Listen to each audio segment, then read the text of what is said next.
జరిగింది అంతా కళ్ళ ముందు కనపడుతూ ఉండదు కదా, నిజం తెలుసుకోవాలి. ఆయన మనసుతో మనమే చూడాలి కదా. శరణ్య వ్యక్తిత్వాన్ని, గుణాన్ని మనం ఎంతో నమ్మే కదా తని ఇంటి కోడలు చేసుకున్నాము అని ఆనందం చెప్తూ ఉంటుంది. ఇంకా రాజేశ్వరం ఇంకా ఏం మాట్లాడలేకపోతూ ఉంటాడు. దర్శకుడికి మాత్రం చాలా చిరాకు వస్తూ ఉంటుంది. ఆయన ఇంతలోనే ఏదో ఉత్తరంలో పిచ్చి పిచ్చి రాతలు ఉన్నాయని చెప్పేసి అవన్నీ తనే రాసిందని చెప్పేసి అసలు అంత సులభంగా ఎలా నమ్మేస్తామని ఆనందం నచ్చెప్పే ప్రయత్నం చేస్తూ ఉంటుంది. అలా నమ్మామనుకోండి, నమ్మకానికి విలువే ఉంటుంది చెప్పండి అని చెప్పి అందరినీ అడుగుతూ ఉంటుంది. ఆనంద్ అన్న మాట ఇంకా దర్శనం చిరాకు వస్తుంది. కానీ ఇంకా ఏం మాట్లాడలేక మౌనంగా అన్నీ వింటూ ఉంటాడు. అంటే ఏంటి, శరణ్య ఏ తప్పు చేయలేదా? మరి ఇల్లు విడిచిపెట్టి ఎందుకు వెళ్ళింది? ఏ తప్పు చేయకపోతే ఎవరితో ఒక్క మాట కూడా చెప్పకుండా ఈ గడపెందుకు దాటిందంట అని లీలావతి అడుగుతూ ఉంటుంది. శరణ్య వెళ్ళటానికి ఆయన లెటర్లో ఉన్న లెటర్లకి రాసిన దానికి సంబంధం లేకపోవచ్చు అని చెప్పి నాకు అనిపిస్తుంది అని చెప్పి ఆనందం నమ్మకం చెప్తూ ఉంటుంది. ఒక ఆడది గడప దాటిందంటే శరణ్య పడిన మానసిక ఆవేదన కారణం కావచ్చు కదా అని దొరికిన ఉత్తరాన్ని సాక్షిగా నేను చూడను, దాన్ని అసలు నేను నమ్మను అని చెప్పి ఆనంద అన్న మాటలకి ఒకసారి లీలావతి, కోటేశ్వర, రాజేశ్వరరావు ఇంకా ఏం మాట్లాడలేకపోతూ ఉంటాడు.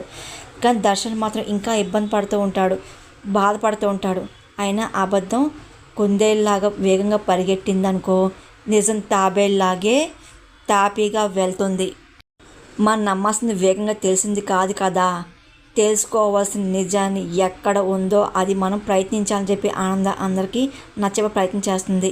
అందుకే అసలు నిజం ఏంటో తెలిసే వరకు దయచేసి శరణ్యని ఎవరు దోషిగా చూడొద్దు. శరణ్య ఇంటి కోడలు, తనకిచ్చే గౌరవాన్ని ఎవరు మనసులో ఉండి తగ్గించద్దు.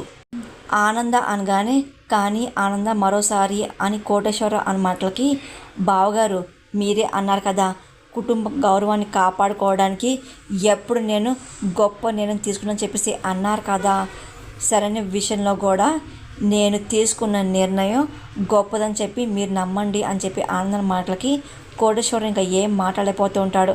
సరైన తప్పు చేయలేదని చెప్పేసి నేను మూఢంగా ఏమీ నమ్మట్లేదు, గాఢంగా నమ్ముతున్నాను. నేను వెళ్ళి శరణతో మాట్లాడతాను, ఆ ఉత్తరం ఏంటో అసలు వెళ్ళిపోవడానికి కారణం ఏంటో తెలుసుకుంటాను. ఆనంద అనగానే అసలు శరణ విషయంలో నువ్వు ఎంత గట్టిగా నమ్ముతున్నావో అలాగే మేమైతే తప్పు చేసి చెప్పి అనిపిస్తుంది. మేము ఇన్ని చెప్పినా సరే మీరెందుకు అలా వెనకేసి వస్తున్న ఆనంద అని చెప్పి లీలావతి అడుగుతూ ఉంటుంది. అప్పుడు ఇంకా రోహిత్ వచ్చి అమ్మ దయచేసి పిన్నిని ఎవరో ఆపద్దు అని చెప్పి ఆనంద సపోర్ట్గా నిలబడుతూ ఉంటాడు. కానీ అసలు దర్శన్కి అసలు ఏం అర్థం కాదు. అంత జన సరే అమ్మ ఇంకా సపోర్ట్ చేస్తుంది అని చెప్పి అనుకుంటూ ఉంటాడు, అన్నీ వింటూ ఉంటాడు. అమ్మ వినండి, పిన్ని తీసుకున్న నిర్ణయం ఏ రోజు తప్పు కాలేదు కదా, సరైన గురించి అందరు పొరపాటు పడుతున్నారు కదా, ముందు నాకు కూడా అనిపిస్తుంది. సరైన ఏ రోజు తను మంచిదని చెప్పుకోలేదు, నమ్మించలేదు కదా, తన వ్యక్తిత్వం బట్టే కదా మనం అందరూ మనస్ఫూర్తిగా యాక్సెప్ట్ చేశాము. అలాంటి అమ్మాయి నేను తప్పు చేశాను, నేను చెడదని చెప్పేసి అంత సంస్కారం లేకుండా అలా లెటర్ రాసి ఎందుకు వెళ్తుంది, అయినా ఆలోచించాలి కదా అమ్మ అని చెప్పి రోహిత్ అంటూ ఉంటాడు. ఇంకా లీలావతి, కోటేశ్వర, రాజేశ్వరం ఇంకా ఏం మాట్లాడిపోతూ ఉంటారు. ఆనంద వైపు సపోర్ట్గా రోహిత్ మాట్లాడుతూ ఉంటాడు. దర్శన్ మాత్రం విని ఇంకా ఇబ్బంది పడుతూ ఉంటాడు. పిన్ని మీ నమ్మకం కరెక్టే, మీరు వెళ్ళండి, దర్శన్ మళ్ళీ శరణ్య ఒకటవ్వాలి అని చెప్పి రోహిత్ అన్న మాటలకి ఆనందంగా శరణ్య ఇంటి బయలుదేరుతూ ఉంటుంది. దర్శన్ ఇంకా బాధపడుతూ ఉంటాడు. ఇంకా అలాగే మౌనంగా అన్నీ వింటూ ఉంటాడు. శరణ్య కూర్చొని ఏడుస్తూ ఉంటుంది. అది చూసి అనన్య అలాగే కాంచన అవుతూ ఉంటారు. గీత విషయం తట్టుకోలేకపోతూ ఉంటారు. ఏంటండి చిన్న తప్పు జరిగింది, అల్లుడు గారు కాళ్ళు పట్టుకొని శరణ్య ఇంటికి పంపిద్దాం అనుకుంటే ఏంటండి ఇలాగైపోయింది అని చెప్పి గీత కుమిలిపోయి ఏడుస్తూ ఉంటుంది. నేను చేసిన ప్లాన్ చూసి ఎలాగుందో చూసావా, వీళ్ళు చిక్కుముడి తీద్దామన్నా తీలేరు కదా, నేను భలే చేశాను కదా అని చెప్పి అన్న మాటలకి అదే కదా మన మనసు తీసినాం అనుకో ఎవరి జీవితమైనా మాడి మసైపోవాలి కదా, లేకపోతే ఎలాగా, ఇక్కడ మన మనసులు కూడా ఇంతే కదా, మనం చాలా బాధపడ్డాం కాబట్టే కదా ఇలా చేయాల్సింది చెప్పి కాంచనానికి సపోర్ట్గా అన్నయ్యకి మాట్లాడుతూ ఉంటుంది. అక్కడ దర్శన్ ఇంకా ఒంటరి కూర్చొని చాలా బాధపడుతూ ఉంటాడు. అక్కడ అమ్మ వెళ్ళింది, అక్కడ అమ్మ ఎమోషన్ చూసి మళ్ళీ శరణ్య వచ్చిందే అనుకో అప్పుడు ఏంటి పరిస్థితి అని చెప్పి అలా జరగకూడదు అని చెప్పి దర్శన్ కూడా అనుకుంటూ ఉంటాడు. శరణ్య మాత్రం ఎప్పుడు ఇంటికి రాకూడదు అని చెప్పి అనుకుంటూ ఉంటాడు. అక్కడేమో ఇంక విశ్వనాథన్ చాలా బాధపడుతూ ఉంటాడు. శరణ్య చేసిన తొందరపాటుని ఎలాగైనా మనం సరిదిద్దాలి అని చెప్పి విశ్వనాథ్ మాటలకి, అదేంటి మీరు అలాగంటారు, దేనికైనా కాలమే కదా ఉండాలి, ముందే ఎదురైన ప్రశ్న అలాంటిది కదా, మనం ఇప్పుడు ఏం చేయగలం అని చెప్పేసి అనని అంటూ ఉంటుంది. కానీ శరణ్య ఇంకా అలాగే ఏడుస్తుంటుంది. ఇంకా దర్శన్కి ఆలోచిస్తూ ఉంటాడు, ఎప్పటికీ శరణ్య ఇంటికి రాకూడదు, అమ్మ మాటలు విని తను రాకుండా ఉండాలని చెప్పి అనుకుంటూ ప్లాన్ వేస్తూ ఉంటాడు. ఇలా విశ్వనాథ్ కాల్ చేస్తుంటాడు. విశ్వనాథ్ ఏమో కంగారు పడుతుంటాడు. గీత అల్లుడు గారు ఫోన్ చేస్తానని చెప్పి విశ్వనాథ్ మాటలకి శరణ్య ఇంకేం అర్థం కాదు, ఇంకా చూస్తుంది. అనన్య కాస్త షాక్ అవుతూ ఉంటారు. ఏంటి అని చెప్పి టెన్షన్ పడుతూ ఉంటారు. మాట్లాడండి, ఏదో రకంగా బతిమాలి బామాలో అల్లుడు కానీ శాంతపడుద్దాము, ఫోన్ లిఫ్ట్ చేయండి అని చెప్పి గీత అనగానే సరే అని చెప్పి విశ్వనాథ్ అంటూ ఉంటారు. అదేంటి మనం ఇంత డ్యామేజ్ చేస్తే దర్శన్కి కాల్ చేశాడని చెప్పి అననే టెన్షన్ పడిపోతూ ఉంటుంది. ఇలా ఫోన్ లిఫ్ట్ చేసి అల్లుడు గారు అని చెప్పి విశ్వనాథ్ మాటలకి దర్శన్కి ఇంకా కోపం వస్తుంది.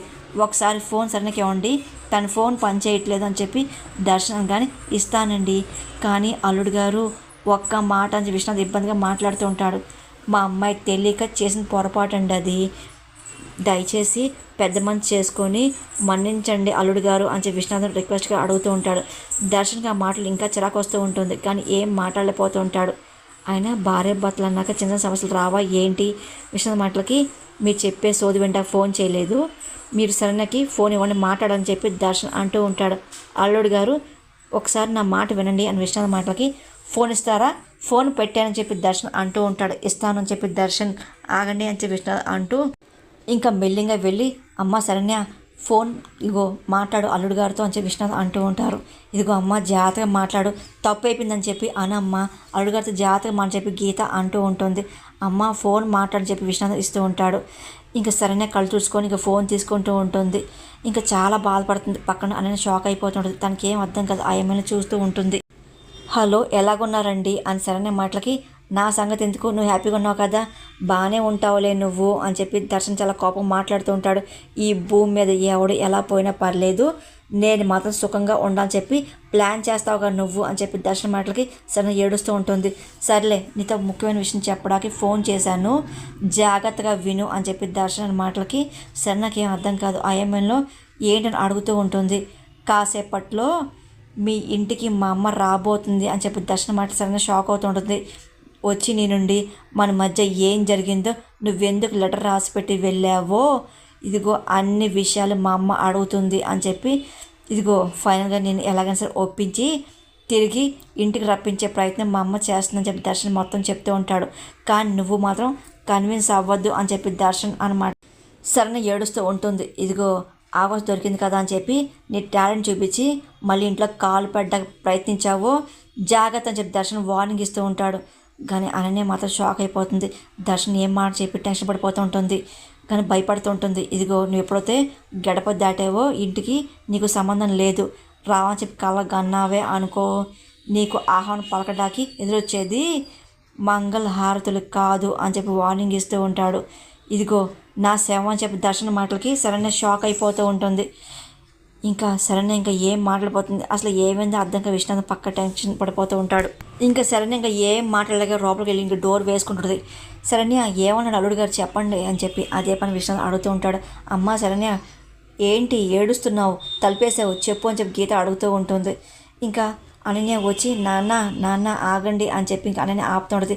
శరణ్య తలుపుతీ అమ్మ, ఏ సమస్య అయినా నువ్వు మాతో చెప్పుకుంటేనే కదా పరిష్కారం ఆలోచిస్తాము, తలుపుతీ శరణ్య అని చెప్పి విశ్వనాథ్ తలుపు కొడుతూ ఉంటాడు. ఏం చెప్పుకోవాలి నాన్న నా బాధని అని చెప్పి శరణ్య ఏడుస్తూ ఉంటుంది. నా సమస్యని మీరే కాదు కదా, ఏ దేవుడు దిగి వచ్చినా సరే పరిష్కారం దొరకదేమో నాన్న అని చెప్పి శరణ్య ఏడుస్తూ కుమిలిపోతూ ఉంటుంది. నాన్న ఏం కాదులే, నువ్వు ఊరికే టెన్షన్ పడుకొని అనన్య అంటూ ఉంటుంది.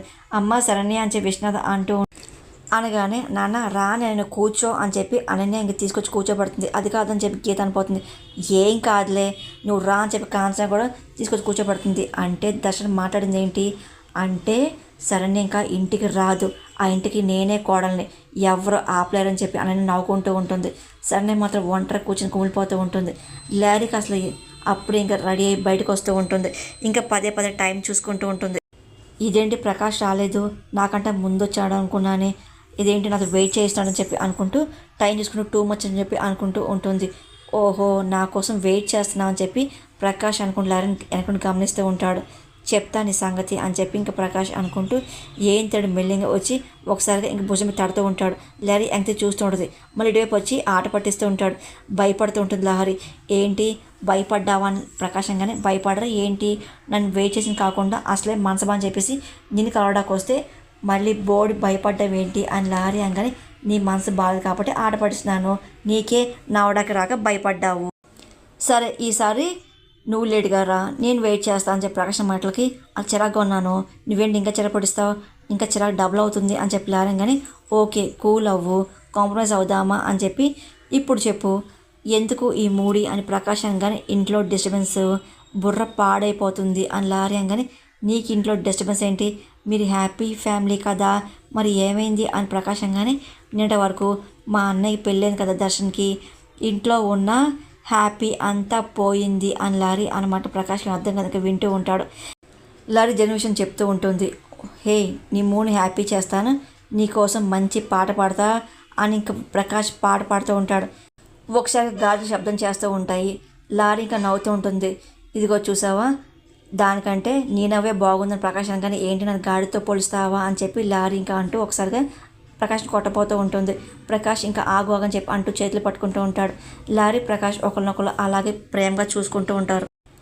నువ్వు నవ్వావు కదా, నాకు ఫుల్ హ్యాపీ అని ప్రకాశంగానే, నేను ఎలాగో హ్యాపీగా ఉంటాను, నీకు అన్నీ తెలుసు కదా, అందుకే నేను కలవకుండా నేను ఉండలేకపోతున్నాను ప్రకాష్ చెప్పి లారీ అన్నమాట ప్రకాష్ సంతోషంగా చూస్తూ ఉంటాడు. ఆనంద సరైన ఇంటికి వస్తుంది. ఇంకా అప్పుడే అన్ననే చూస్తుంది, కంగారు పడుతూ ఉంటుంది. ఇంకా ఒకసారి ఆనందాన్ని అలాగే చూస్తూ ఉంటుంది. ఆనందంగా లోపలికి వస్తూ ఉంటుంది. విశ్వనాథ్ గీతంగా చాలా బాధపడడం ఆనందం గమనిస్తుంది. అన్నయ్య చెప్పి పిలుస్తూ ఉంటుంది. విశ్వనాథ్ గీత కంగారు పడుతూ ఉంటారు. ఆనంద అని చెప్పి ఇంక విశ్వనాథ్ దగ్గరికి వెళ్తూ ఉంటాడు. కానీ అలా కూలిపోతూ ఉంటాడు. అనన్యకి కాంచనకి అర్థం కాదు, ఇదేంటి ఈవిడ ఇప్పుడు వచ్చిందేంటి అని కంగారుగా కాంచన అనన్యతో అంటూ ఉంటుంది. మా అమ్మాయి తప్పుతో నీకే వచ్చి మేము క్షమాపణ చెప్దాం అనుకున్నాం, దయచేసి జరిగిందంతా మనసులో ఏం పెట్టుకోదని విశ్వనాథం బాధపడుతూ అడుగుతూ ఉంటాడు. కానీ ఆనంద ఏం రెస్పాన్స్ అవ్వదు. అనన్య టెన్షన్ పడిపోతూ ఉంటుంది. అనన్య సరే తప్పు చేసిందని చెప్పేసి, ఇదిగో అందరు తనే వేరే చూపిస్తున్నారని నాకు అర్థమవుతుందని చెప్పి అనన్యని చూస్తూ కావాలని చెప్పి ఆనంద అంటూ ఉంటుంది. ఆయన నా కోడలు ఏ తప్పు చేయలేదు, నమ్మకంతో వచ్చాయని చెప్పేసి ఆనంద మాటలకి అన్న షాక్ అవుతుంటుంది. ఇంకా గీత విషయాన్ని సంతోషపడుతూ ఉంటారు. నేను పూర్తిగా తెంచడానికి వస్తే ఈవిడని కలవడానికి వచ్చిందా అని అనన్య అంటూ ఉంటుంది. కాంచనకి విని టెన్షన్ పడుతూ ఉంటుంది. ఏంటి నా కూతురు క్షమించారా, నా కూతురుని తీసుకెళ్తారా అని విశ్వనాథ్ ఆడుతూ ఉంటారు.